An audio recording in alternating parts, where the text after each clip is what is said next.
Uma vez eu vou trazer minha muleta. Isso o quê? Minha muleta. Ah, é. Alguns de nós, né, já está na luneta. Bom, então a gente vai começar falando sobre o alvo, né, desse tipo de programação. Então eu coloquei aí o alvo, os 3 alvos do hipervigilante. A si mesmo, e eu já botei para vocês, pois sente muita insegurança em relação a si mesmo. A característica principal do hipervigilante é o medo. É uma programação de medo. Então ele se sente inseguro com relação a ele mesmo. Ele tem medo das próprias reações. Olha que coisa, né? Aos outros, pois tem muita dificuldade de estabelecer relações de confiança. A gente vai ver que o sabotador hipervigilante, ele não confia em ninguém. Ele tem muita dificuldade de confiar nas pessoas, de estabelecer relações de amizade, principalmente. Com sociedade também, né? No caso dele ser sócio de alguém, no ambiente de trabalho, no ambiente conjugal, ele está sempre desconfiando. E as circunstâncias, pois sempre espera que o pior aconteça. Sabe? Ele acha que o pior vai acontecer. Por isso que ele é vigilante. Ele fica naquela coisa de na expectativa, né? Nem na expectativa de que algo ruim vai acontecer. E aí, nós temos os efeitos, né, que essa programação traz. E vamos começar então completando. Ele compromete as relações pessoais, profissionais, sociais e familiares. Por causa dessas coisas que eu acabei de falar, né? Se ele não confia nas pessoas, então ele põe em xeque, né, a maioria das coisas que são faladas para ele. Ele, né, põe em xeque, tudo ele põe em xeque. Ele pode até na hora não ter nenhuma reação, mas lá na mente ele está desconfiado. Ele causa medo e desestimula as pessoas. Ou seja, você vem todo animado com uma proposta, uma ideia nova, né? E a pessoa vai pegar aquela parte dos perigos, né? E vai colocar aquilo em evidência. Não quero dizer que não existe. Por exemplo, você diz, eu vou à praia. Mas tem problema de arrastão, tem problema do trânsito, né? Realmente existe, nós estamos no Rio de Janeiro. Mas se você for pensar dessa forma para tudo, você não vai a lugar nenhum no Rio de Janeiro, porque é perigoso, né? Só que a gente tem que viver, a gente tem que ir e vir, a gente tem que trabalhar, levar as crianças para a escola, né? E ele desestimula. Então, se você for fazer, eu vou num novo empreendimento, eu vou vender mate gelado na praia. Nossa, já pensou? Se você fala que vai fazer né? Ou então, eu vou passar a vender roupa. E vai levar calote, ninguém vai te pagar. Porque é um risco real. Mas você não pode dar foco aos riscos reais o tempo todo de forma exagerada, senão você não sai do lugar. Ele vive naquele... E ele passa isso para o outro. É uma programação dele, mas que ele faz questão de externar para o outro. E ele desestimula, né? As pessoas vão animar. É perigoso, porque algumas pessoas vão reagir ao contrário. É perigoso. Aí é que a pessoa faz. Dependendo da pessoa, Aí ela vai e faz só para mostrar que está errada. 3. Sente muita dúvida sobre si mesmo e os outros. Lembra que eu falei que ele é inseguro? Ele não tem aquela coisa do autoconhecimento bem elaborada, bem estruturada. Ele não se conhece. E ele sempre acha que ele não é bom o suficiente. 4. Tem foco extremo, aí sublinha a palavra extremo, por favor. Tem foco extremo no excesso de cuidado com o que pode dar errado. O problema, gente, não é aquela coisa do planejamento. Porque, por exemplo, o sangue A, as pessoas do sangue A, elas são o que? Elas são Metódicos. elas são metódicas e elas antecipam problemas, né?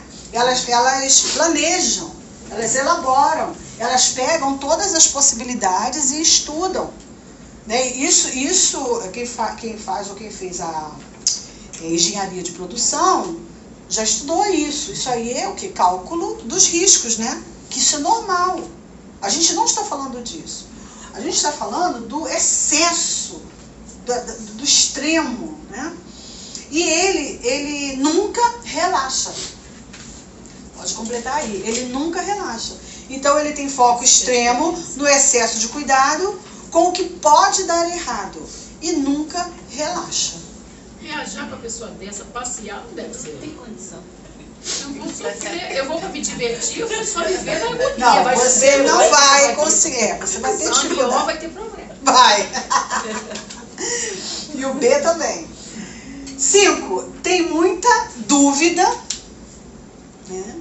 Ele é o rei da dúvida. E sensibilidade a qualquer sinal de perigo. Isso aí já. Ele tem muita dúvida e sensibilidade, quer dizer, muita sensibilidade a qualquer sinal de perigo. Ele vê perigo até onde não tem. Paralisa, né? O medo paralisa. O medo em si é um freio, né? 6. Ele desconfia de tudo e de todos. Sempre acreditando que alguém vai estragar tudo. Ele mesmo. Ele mesmo estraga. Ele acha que alguém vai estragar tudo. O foco dele é uma pessoa, tá? As pessoas é que estragam as coisas. Entende? Dá errado por causa das pessoas. Dá errado porque as pessoas não são confiáveis. Dá errado porque as pessoas não se comprometem. Ou as pessoas mentem. Entendeu? Infelizmente, ele aprendeu. De 0 a 7 anos, essa programação entrou e ele perdeu a confiança nas pessoas. E ele faz como toda percepção é uma reflexão, é uma projeção, ele não confia nele mesmo. 7. Busca tranquilidade e orientação em procedimentos, regras, instituições e autoridades. Ou seja, ele não tem autonomia. Ele não tem autonomia. Ele não cria, ele não arrisca, ele não se joga em nenhum empreendimento, porque ele fica preso a uma série de coisas, né? Que ele precisa disso. O procedimento é assim, então tem que ser feito dessa forma. Até um certo ponto, óbvio, tá certo, né? Mas você tem que aprender a criar em cima daquilo. Às vezes você não tem, né, tudo na hora, o que você pode fazer? Se alguma coisa falhar, ferrou, ele para. Tá? Porque ele para e fica aguardando as coisas mudarem. Porque pode dar errado, não, vai dar errado. Ele não acha que pode dar, ele tem essa expectativa, vai dar. 8. Tem a expectativa de que o pior vai acontecer. ele sabe que vai dar errado, mas ele não consegue mudar essa situação. Mas como é que ele sabe se vai dar errado? Ele já está esperando, né? Na cabeça dele, Já devia estar. Porque como é que a gente vai saber? Olha, gente, como é que você vai saber se vai dar errado? Só se você fizer. Né? Quem não morre não vendeu, gente. É a tal história. Você tem que calcular os riscos. Por exemplo, você quer aprender a nadar. Você vai se jogar em alto mar? Não, gente. Não, ali vai dar errado. Você não sabe nadar. Você vai se jogar em alto mar? De jeito nenhum. Mas você começa onde? Dentro de uma piscina, com a água até a cintura, né? Com um instrutor. Não é assim que a gente faz? Né? Você pode morrer afogado dentro de uma piscina? Claro que pode. Quantas pessoas já não morreram afogadas dentro de piscina? Mas tem que calcular o risco. Certo? E, continuando. acredita, 9, né? Acredita que todos vão culpá-lo por tudo de ruim que acontecer. Ele acredita que todos vão culpá-lo por tudo de ruim que acontecer. De onde vem isso? Lembra que o crítico é o pai de todos os outros sabotadores, né? Então, essa pessoa com essa programação tão exacerbada assim, provavelmente quando era uma criança, convivia num espaço onde as pessoas buscavam os culpados. E ele era sempre o que tomava a culpa, porque era o que tinha menos iniciativa, talvez, ou coragem de se defender, uma criança adaptada muito alta, né? Então não conseguia falar. Ó, não fui eu não, ó, entendeu? E ele sempre assumia a culpa. E como ele assumia a culpa, quem culpava? Os amiguinhos, a tia, a mãe, o pai e tal. E aí ele sofria com aquela coisa e levou aquilo para a fase adulta. Então vocês já viram aquelas pessoas que falam assim, olha só, não tem resposta, ó, depois não diz que eu não avisei. Já viu isso? Ó, eu tô avisando, depois não fala que eu não avisei, isso não vai dar certo.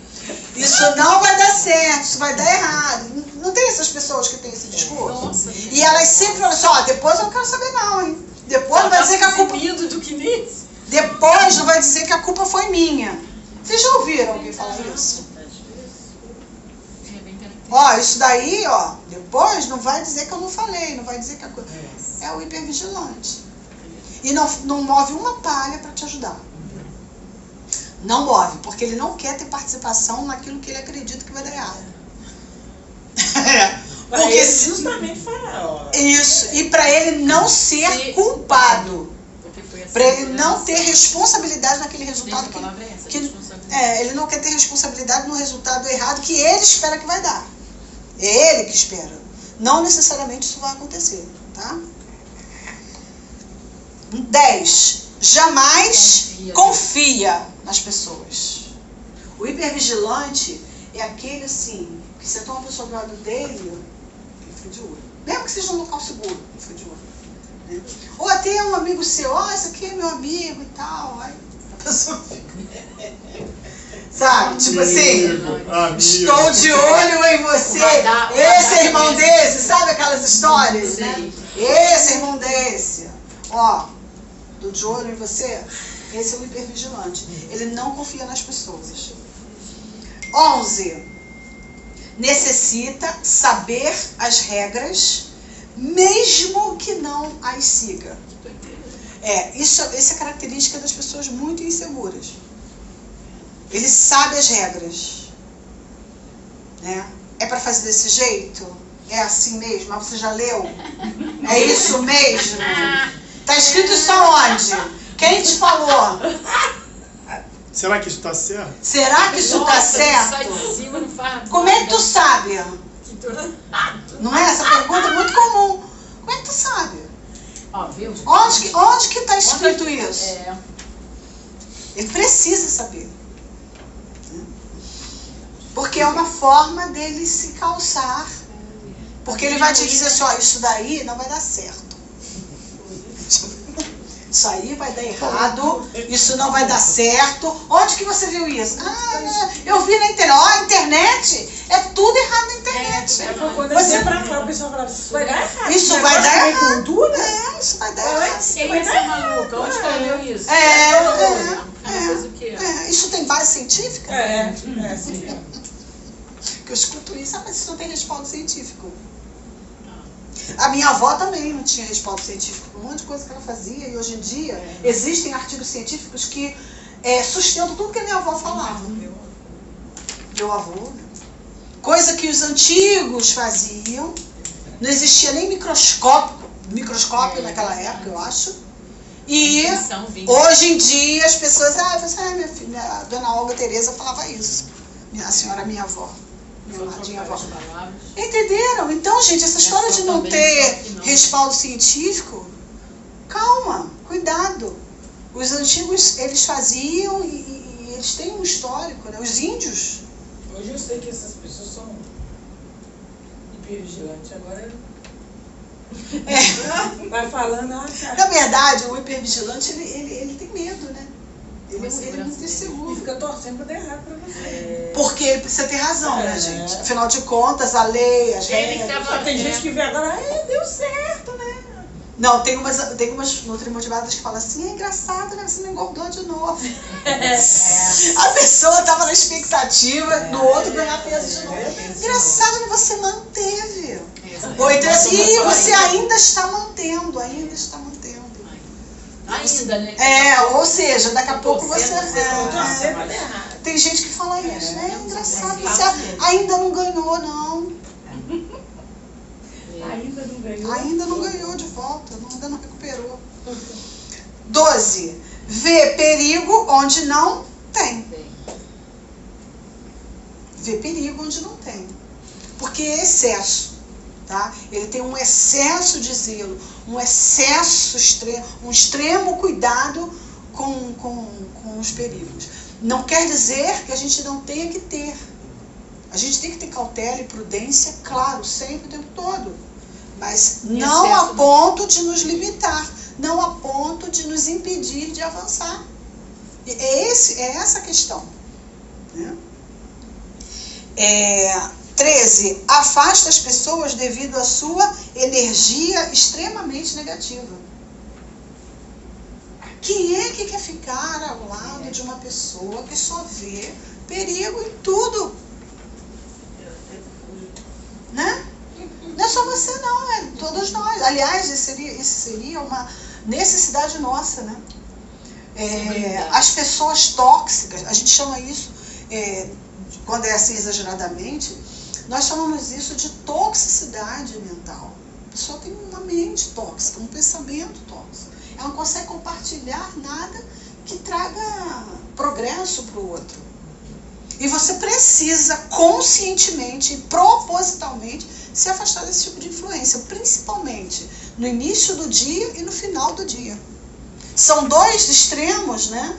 Por exemplo, à noite, se você à noite, você está no telefone, no WhatsApp, conversando com uma pessoa negativa, pelo amor de Deus, dá uma desculpa, bota no modo avião, dá um jeito de desligar de interromper essa conversa. No início do dia, a mesma coisa.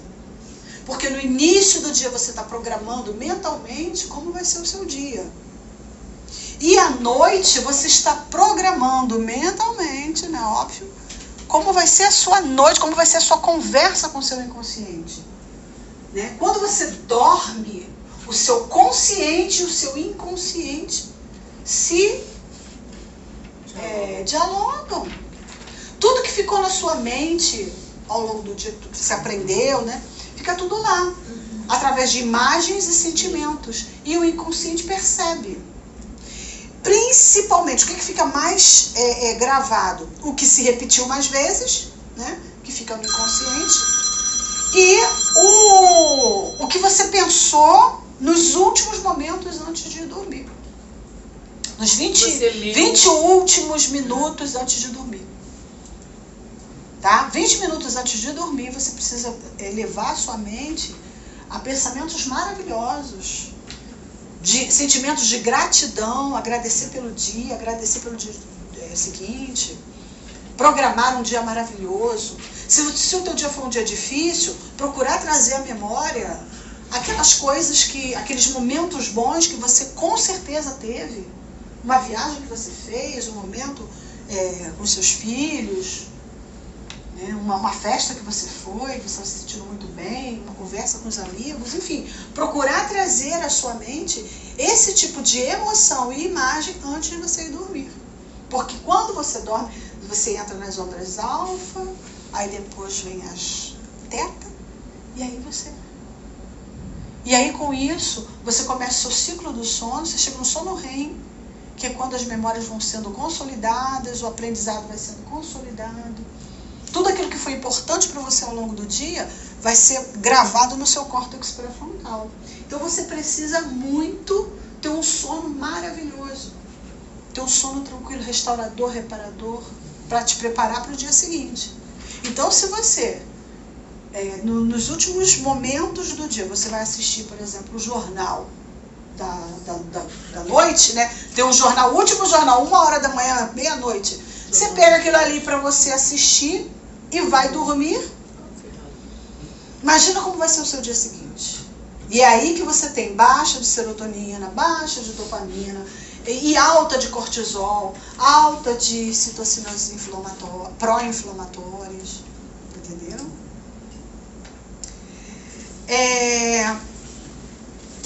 Como que você vai passar a lidar com esse programa daqui para frente? Então vamos lá. Identificando, isso eu sempre falo, né? Que é identificando o exato momento em que o programa começa a atuar. Pode ser atuar, agir, né? Quando você sentir que você está com extrema vigilância em relação a alguma coisa, ou com medo extremo em relação a algum perigo, você começa a se policiar. Porque lembra que eu falei que todos nós temos um pouquinho disso.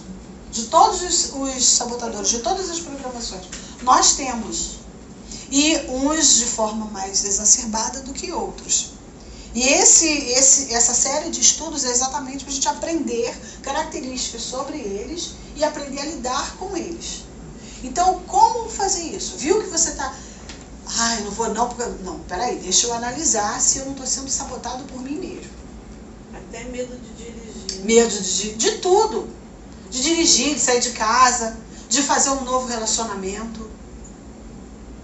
Isso, então. Né? Muitas mulheres, muitos homens falam, não vou mais querer me relacionar bem com ninguém não, porque só tem safado, só tem... não tem um negócio do Boa Noite Cinderela, né? Houve uma época aí que as pessoas davam esse golpe do Boa Noite Cinderela. Então as mulheres e os homens não estavam querendo sair, não estavam querendo se relacionar por medo de ser atacado. Mas pode acontecer? Claro que pode, mas a gente não pode também se fechar muito, senão não vive. Então, uma das formas da gente lidar com essas programações, todas elas, é ver quando ela está começando a mediar. Não, peraí, vamos ver se eu estou sendo freado realmente, ou se é um risco real que eu realmente tenho que gerenciar, né? Porque a gente precisa gerenciar o risco. A gente mora no Rio de Janeiro, gente. Todo carioca sabe gerenciar o risco, né? Enfim, não anda com o celular exposto, não é isso que a gente faz? Vai com uma roupa mais simplesinha, né? Você vai num local que sabe que tem mais risco, a gente procura, né, ficar mais vigilante, mais atento, não coloca fone de ouvido, procura estar atento a todos os movimentos. Mas não é assim o tempo todo. Isso é uma estratégia. Né? Não é para ser assim o tempo todo, e muito menos é para deixar de ir nos lugares, resolver as questões por causa disso. 2. Fortalecendo o estado de ego adulto, onde o bom senso e o raciocínio lógico sejam acessados. Por que eu falo em bom senso e raciocínio lógico? Por causa de tudo isso que eu acabei de dizer. Né? Tem que ter bom senso. É óbvio que tem riscos que você não vai correr. Principalmente se não houver a menor necessidade. Tem lugares que você não precisa ir de noite, né? Que você às vezes nem precisa ir, você pode resolver pela internet ou pelo telefone. Não é isso? Então é bom senso e raciocínio lógico. Tem que ver a lógica da situação. Isso. Falou, tá. É uma exposição necessária, né? É necessária essa exposição? Se você tiver essa calma para fazer essa análise, pronto, você não vai ser sabotado. Não tem como. Desenvolver empatia. Né? Se colocar no lugar do outro. Porque quando o outro chega para você com uma novidade, com uma ideia e tal, será que você gostaria, né, de levar um banho de água gelada em cima? Às vezes você está até vendo um perigo aí. Mas você não vai chegar para a pessoa e falar. Né? A gente tem que escolher bem as palavras. Se você vir que é uma coisa... Porque tem gente que é muito deslumbrada. Né? Então, né? Tem. Com certeza tem. Eu, há muito tempo atrás, pouco tempo atrás. Pouquíssimo. Né? Porque eu realmente preciso ser puxado para a terra de volta. Se bobear, eu vou mesmo, que nem um balão. Mas, Nora, isso tem a ver com com sangue, porque assim, eu conheço gente ó que não sai do lugar, e gente que arriscou, já perdeu tudo, começou do zero, entendeu? Porque ele é planejador. E eu sou AB, eu nunca sei o que eu sou, porque eu sou do meio. O sangue A é um sangue planejador, estrategista. O sangue A é Porque, nossa, eu já estrategista. vi muito sangue assim, começando do zero mesmo e construindo tudo Ele é de novo. estrategista, ele vê o que deu errado e tenta de novo. Foi quando que surgiu o sangue A? Quando o homem que era nômade começou a plantar e a criar seu rebanho. Foi aí que começou. Porque ele percebeu o quê?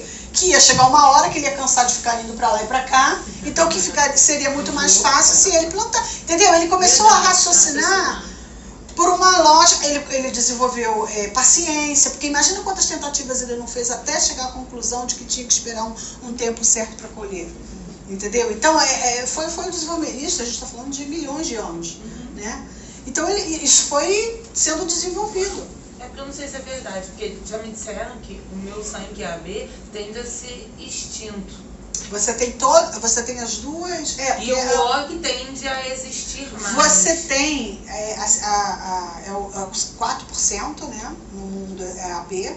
E vocês têm as duas características. A característica desse planejador, né, estrategista, blá, blá, blá, mas tem a característica daquele que não tem remédio, o remediado está. Vamos deixar isso para amanhã e tomar uma cerveja. O B, ele é assim. Entendeu? Meu marido é assim. Se fizer transfusão pra trocar assim. Não, eu adoro. Gente, eu adoro ser A. Porque eu aprendi a conviver comigo, entendeu? O autoconhecimento faz Eu isso. vivo em torno de sangue A, assim, a minha família, meu marido, minha mãe, meu pai era A, minha filha. Então assim, é muita gente A. Já veio alguém com AB pra ver Muita se gente crítica, mas assim, eu vejo que às vezes eu não sou tão exagerada. Eu falo assim, deixa, no final dá certo. É o B. Isso aí é o B. Eu sou muito de Qual é a questão dessa atitude mental? Postergação. Você vai postergando. O B faz isso. Por isso que eu tenho muita gente B aqui do projeto. Por isso que o sangue B vem parar aqui. Porque ele vai deixando para depois. Tudo bem. Vai deixando. O A não. Eu tenho muito mais sangue A aqui, porque ele sabe do problema, ele já viu, ele sabe onde tem uma ajuda para ele. Então ele vem buscar. Também tem os rebeldes, né, Rô? O O vem porque ele mas o O vem e vai. Vem e vai. O O quer logo. Entendeu? O O quer logo. Ele fala assim, olha, quanto tempo isso? 3 meses? Muito longe. 3 meses? Um ciclo, 12 semanas? Pelo amor de Deus, minha filha. Entendeu? O O é assim. Mas a gente O O, ele, ó. demora. Ele não tem essa calma. Só vive correndo. Só correndo. Ele é um desbravador. O O é o desbravador. Ele é Vai na aquele frente, que correndo. vai na frente, aí o A tá lá, ó. Viu? Tá cansado. Não vai dar certo ainda. Corre demais, gente. E o O assim, ó. O O já foi. Aí ele olha pra trás. Aí tá lá. Olhando as coisas. O A, ele tá percebendo o ambiente. Ele já viu coisa que o O passou. Aí o A foi, pegou. Entendeu? E o O tá lá na frente. Vambora! Vambora nesse que eu quero falar. Pode ir, porque o A não consegue lidar com aquela coisa do O há muito tempo. O O se sacode, pô. Aí depois chega com ele e fala assim, olha aí, viu o que você deixou cair? Ó, Exatamente. caminho.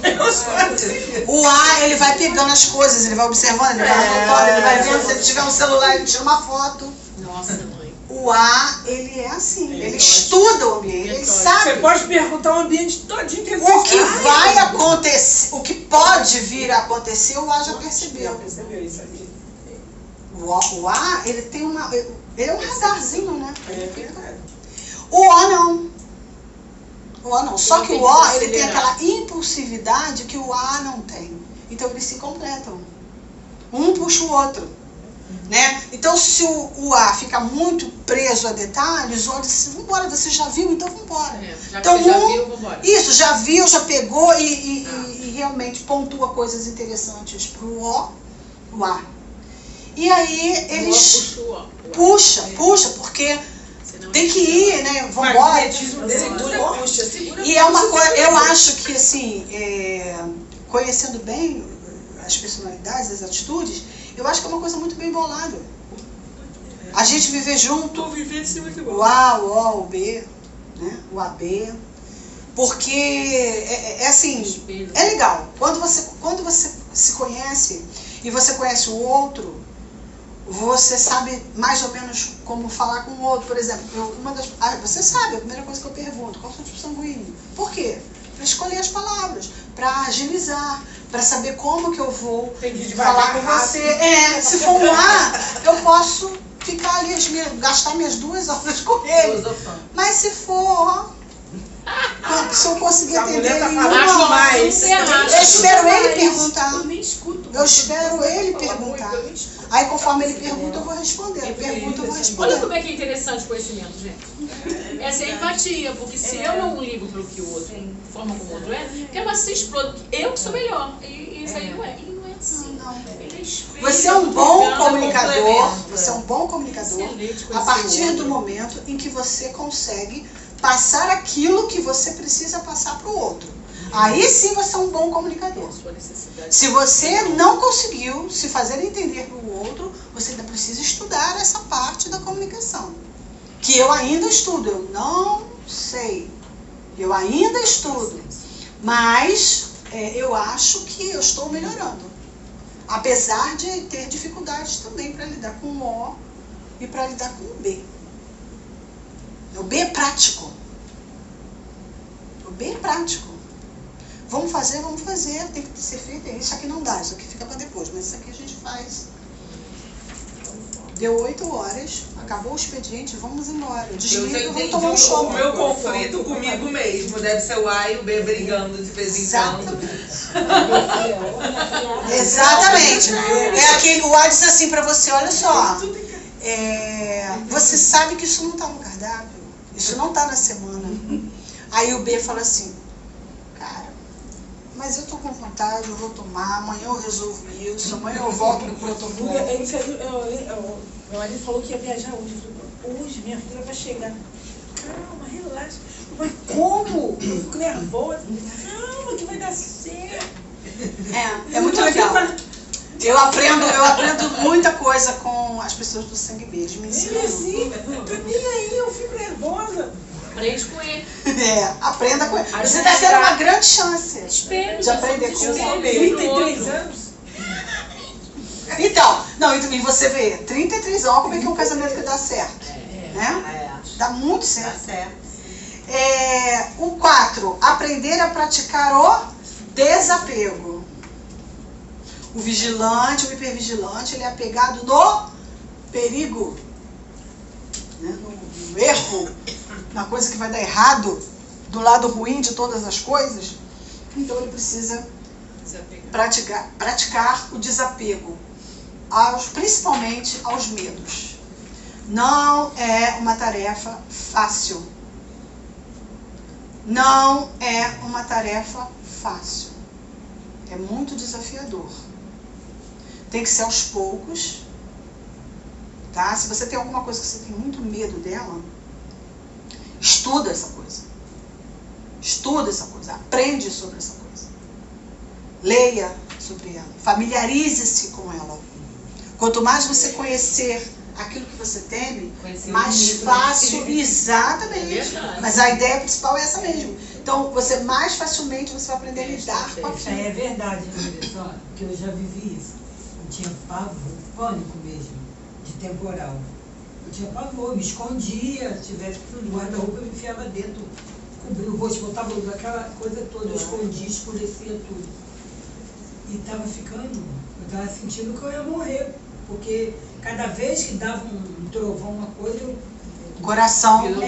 Aí eu falei, gente, eu não posso ficar assim, eu vou me curar. Então eu comecei a ler, comecei a ver o que é mito, o que é verdade naquelas coisas, a espelho, essas coisas todas. Aí eu fui, aí eu comecei a encarar a coisa, abri a janela para ficar olhando, aí eu comecei a ir tirando aos poucos o algodão, o paninho que eu botava no olho para não ver, as cortinas, até aqueles edredom eu botava na janela porque ficava bem escuro, só a cortina não resolvia. E eu, aos pouquinhos eu fui tirando tudo. Tá vendo? E fui lendo, aprendendo e graças a Deus, ainda tem, lá no fundo fica aquele negócio, né? Mas não é como era antigamente. Não, mas aquele pânico. Vocês veem, né? O exemplo aqui. É. Quanto mais você conhecer aquilo que você teme, menos medo você vai sentir. Porque o medo é só uma sensação. Existe o risco? Existe. Mas medo e risco são coisas totalmente diferentes. Qual é o risco que existe numa barata? É só o medo mesmo. Né? Mas você já viu que tem pessoas que têm uma reação de pânico, a pessoa sua, a pessoa transpira, a pessoa fica arrepiada, a pessoa grita, a pessoa se fragiliza. A minha filha tinha 4 aninhos e eu chamava ela para matar barata para mim. Se tivesse risco, eu ia botar minha filha no risco? Exatamente. Então você vê, né? então você vê que é uma coisa que não tem explicação na lógica. Se ela for voadora, É então. inconsciente. É inconsciente. Vira consciência. Porque você vê a barata, você se afasta, vai embora, entendeu? Então a gente precisa muito, esses medos, a gente precisa realmente procurar amadurecer. E 5, praticar meditação voltada para o agora. Meditação voltada para o agora. O que acontece?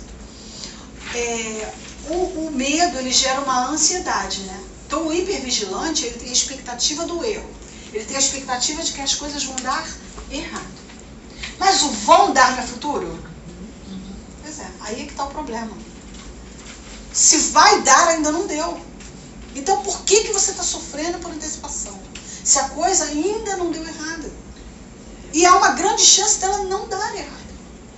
Há uma grande chance de tudo funcionar perfeitamente.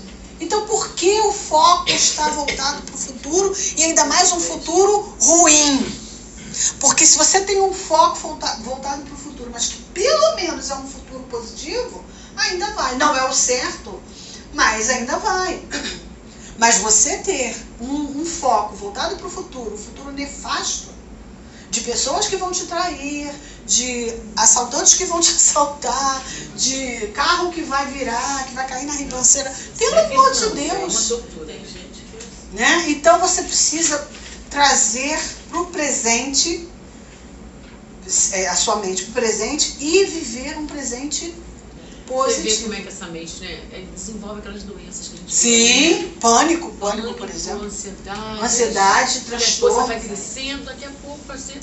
E uma coisa que eu costumo ensinar é o seguinte, você tem muito medo de fazer alguma coisa. Vamos supor que... Eu vou falar uma coisa real, vou dar um exemplo real. Eu trabalhava num lugar que eu trabalhava com outros profissionais, nós éramos 7 profissionais, e em dias alternados, foi quando eu comecei a trabalhar, e às vezes acontecia de uma de nós ficar até tarde atendendo o paciente.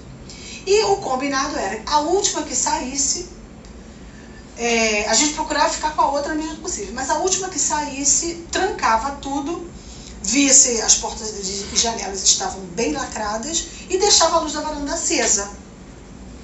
E como eu sempre atendi pessoas até mais tarde, muitas vezes eu ficava sozinha lá. E era uma época que eu tinha que levar todo o equipamento porque a sala não era minha, era sublocada. Então eu pegava aquele equipamento todo, colocava na varanda e ia fechar tudo. Só, gente, que era, eu sei de lá o quê? 10 horas, 10h15. Então não tinha mais ninguém ali fora.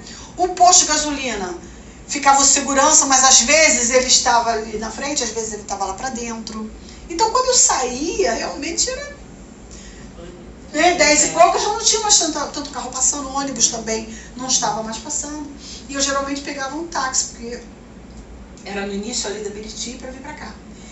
Gente, o que eu fazia?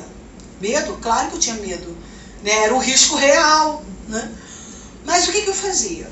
Eu pegava a chave, girava na porta para trancar. Quando eu fazia isso, eu fechava os olhos, eu fazia esse movimento da chave e eu imaginava que eu estava fazendo esse movimento da chave na minha porta, da minha casa. Então eu moro num local que tem uma subida, 17 degraus, tem a varanda e tem a minha porta. Então eu fechava o olho, naqueles segundos ali, eu imaginava eu subindo a escada com aquelas bolsas e chegando na porta e girando a chave. Quando você abre a minha porta, ao lado tem o sofá. E eu sempre tive a mania de botar as bolsas em cima do sofá para trancar a porta com mais facilidade. Então eu imaginava exatamente essa cena. Eu fazendo isso, entrando, colocando as bolsas e trancando a porta. E toda vez que eu chego em casa, eu agradeço a Deus. Toda vez. Isso é padrão. Obrigada. Então, o que eu fiz? O que eu fazia, né? Eu fazia esse exercício. Aí, botava a chave no bolso, saía, trancava o portão, atravessava a rua. Gente, era muito engraçado. Eu atravessava a rua, vinha um táxi. Ou então, eu estava esperando para atravessar a rua, vinha o táxi, aí eu já fazia sinal. O motorista parava, dava tempo de eu atravessar com calma, colocar aquele monte de... Eram 4 bolsas. As 4 bolsas dentro... Sempre foi assim. Sempre foi assim. Eu nunca sofri nenhum tipo de agressão, de ataque. Mas por que isso? Porque eu antecipava, naquele momento ali, eu meditava, e é isso que eu estou passando, eu antecipava e meditava agora aquilo que eu queria, neutralizando aquele medo que eu estava sentindo de sair dali sozinha naquele horário, entendeu? Então esse é um exercício mental que vocês podem utilizar para ajudar a minimizar o impacto dessa programação, que no nosso Rio de Janeiro pode acontecer. Não é uma coisa, isso é delírio. Não é. Depois tranquilizar. Mas você consegue acalmar seu coração e fazer o que tem que ser feito. Porque eu não podia ficar lá. Né? Eu não podia botar ninguém em pânico para ir me buscar. Era uma época que não existia Uber. Né? Então a gente precisa ter esse cuidado, essa tranquilidade de fazer dessa forma. Tá certo? E plano de ação. Qual é o plano de ação? É o mesmo de todos os sabotadores, tá?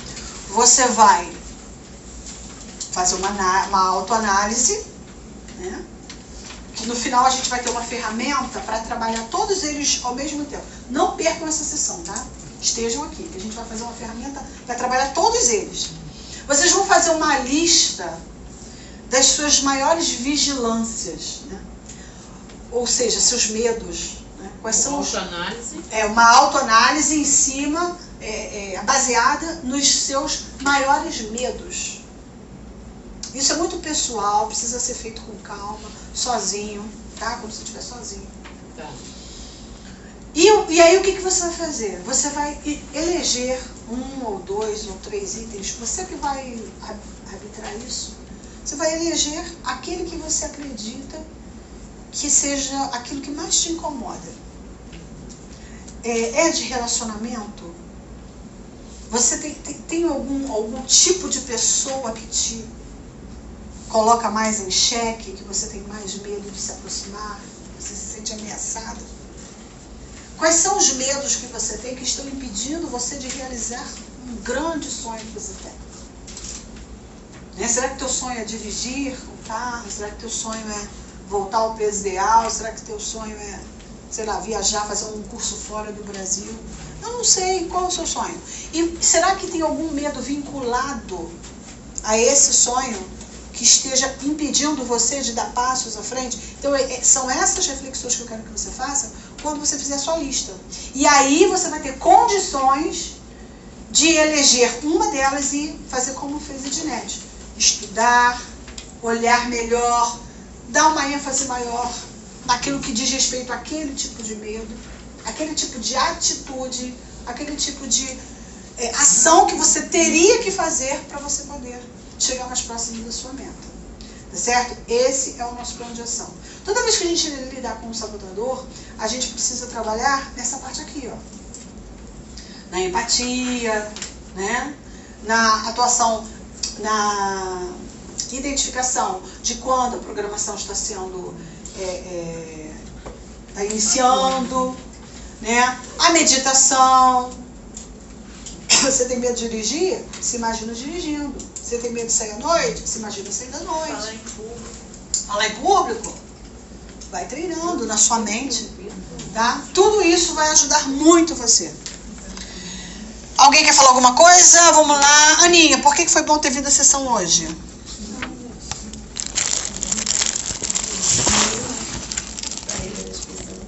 Ah. Me rever? Não, as pessoas estão agora, né? Pra tirar esse meu medo de não conseguir alcançar o desejo. Você tem medo de não conseguir? Não, não é medo de não caminhar com o protocolo. Ah, tá, entendi. É porque Acho que todo mundo. é que tem um É bebezinho. um medo que você tem que levar pro lado bom. É que tem um bebezinho aí, né? É. Não, mas é bom mesmo. Eu não queria reclamar o que é, mas é ficar Deram uma força, né? Vocês são poderosos.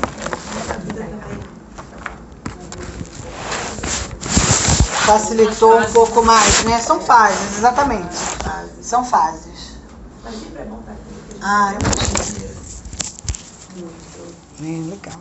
Mesmo sem ler, né, a gente vai aprender. Cada um aprende.